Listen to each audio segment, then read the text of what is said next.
पापा से पाजी और पाजी से भाई तक का सफ़र। बचपन से ही मैं बहुत ज़िद्दी था, ये बात सबको पता थी, लेकिन आप फिर भी मुझे छोटी बड़ी चीज़ों की वैल्यू समझाते रहे। मुझे आज भी याद है, घर के किसी भी दूसरे कमरे की लाइट जलती रह जाती थी तो आप तुरंत जाकर स्विच ऑफ कर देते थे। तो कहते थे कि वैल्यू समझो।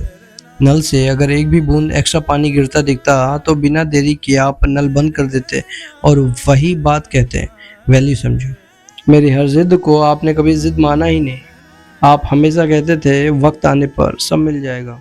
जब पूरी कॉलोनी में पहली बार कंप्यूटर और फ़ोन हमारे घर आए थे तब मुझे बहुत प्राउड फील हुआ था। लगता था कि जो हमारे पास है वो सिर्फ आपकी मेहनत की वजह से है।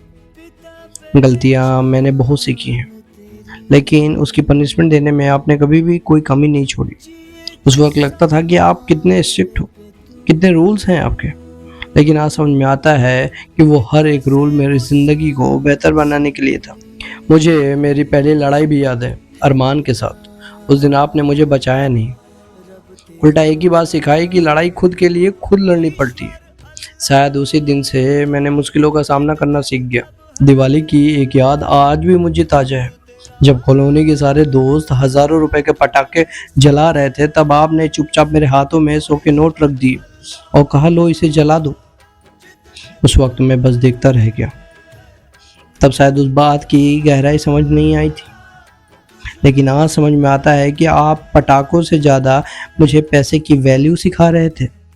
उस एक पल ने समझा दिया कि पैसा कमाना कितना मुश्किल होता है और उसे सोच समझ कर खर्च करना उससे भी ज़्यादा। जब भी मेरा एग्ज़ाम का रिज़ल्ट आता था तो आप एक ही बात कहते थे, देख लो क्योंकि आगे बहुत बड़ी लड़ाई है। तब ये बात सिर्फ एक लाइन लगती थी, लेकिन आज समझ में आता है कि आप मुझे ज़िंदगी के लिए तैयार कर रहे थे। मेरे लिए माता रानी से इतनी बड़ी बड़ी मिन्नतें मांगी और माँ ने उन सारी मन्नतों को पूरा भी किया।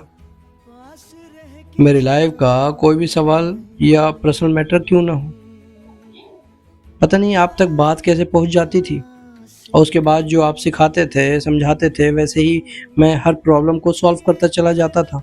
बचपन में मेरे सारे दोस्त अपने घर वालों से बाइक मांगा करते थे, लेकिन आज भी मुझे याद है मैंने कभी भी बाइक मांगने की ज़िद नहीं की।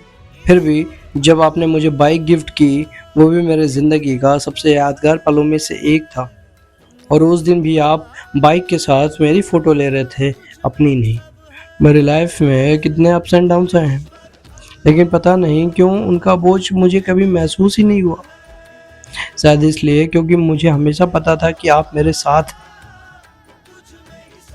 और देखते देखते यह सफ़र पापा से पाजी और पाजी से भाई तक बन गया। लव यू भाई, लव यू। पिता के आशीर्वाद से तूने सब कुछ पाया है। क्या लेकर तू आया जग में और क्या तूने कमाया है। पिता का रुतबा सबसे ऊंचा